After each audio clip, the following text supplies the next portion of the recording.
ഒത്തിരി സന്തോഷമുണ്ട്. ആടുജീവിതം വായിച്ച നമുക്ക് എല്ലാവർക്കും നജീബൊക്കെ ഇപ്പോഴും മനസ്സിലുണ്ട്. അതിലെ ഓരോ ക്യാരക്ടറും നജീബിന്റെ ഒക്കെ ആ ഒരു വിഷമഘട്ടത്തിൽ കൂടി നമ്മളൊക്കെ സഞ്ചരിച്ചതാണ്. ആ സിനിമ സാറിന്റെയും കൂടി ഒരു സ്വപ്നമാണ്. തിയേറ്ററുകളിൽ എത്തുമ്പോൾ, തിരശ്ശീലയ്ക്ക് മുന്നിൽ എത്തുമ്പോൾ എത്രമാത്രം സന്തോഷമുണ്ട്. വളരെയധികം. കാരണം ഞാൻ എഴുതി വെച്ച വാക്കുകളുടെ പിന്നാലെ ഒരു സംവിധായകൻ 16 വർഷക്കാലം അലയുകയും ഒരു നടൻ അദ്ദേഹത്തിന്റെ ശരീരത്തെ പോലും പരീക്ഷണത്തിന് വിട്ടുകൊടുത്തുകൊണ്ട് അഭിനയിക്കാൻ വേണ്ടി തയ്യാറാവുകയൊക്കെ ചെയ്തതിന്റെ ഒരു സന്തോഷ നിമിഷത്തിലാണുള്ളത്.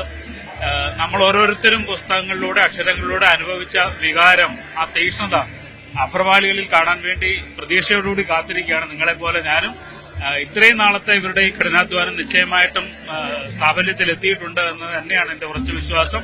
ഓരോ പ്രേക്ഷകനും അത്തരത്തിൽ കണ്ട് അഭിപ്രായം പറയാൻ വേണ്ടി ഞാൻ ആഗ്രഹിക്കുന്നു.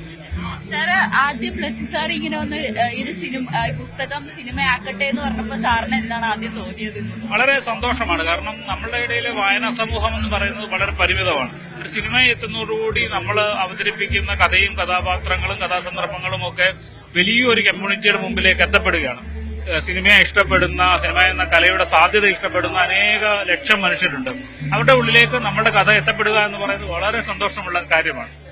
നജീബിനോടൊപ്പം ഇരുന്ന് ഈ സിനിമ കാണുന്നതും ഇരട്ടി സന്തോഷം നൽകുന്ന ഒരു സംഗതിയല്ലേ? തീർച്ചയായിട്ടും അത് ഒരു അപൂർവ അനുഭവമാണ്. ഒരുപക്ഷെ എത്ര കഥാകാരന്മാർക്ക് അത്തരത്തിലുള്ള ഭാഗ്യം ലഭിച്ചിട്ടുണ്ടോ എന്നറിയില്ല. സ്വന്തം കഥാപാത്രത്തിന്റെ ജീവനുള്ള ആളിനൊപ്പം ഇരുന്ന് ആ അനുഭവം പങ്കിടുക എന്ന് പറയുന്ന തീക്ഷ്ണ വികാരങ്ങളിലൂടെ കടന്നു പോവുക എന്നത് വളരെ സന്തോഷമുളവാക്കുന്ന കാര്യമാണ്. അപ്പോ എല്ലാവിധ ആശംസകളും സാർ. സിനിമയും നമ്മളെല്ലാവരും വെയിറ്റിംഗ് ആണ് ഈ ഒരു സിനിമയ്ക്ക് വേണ്ടിയിട്ട്.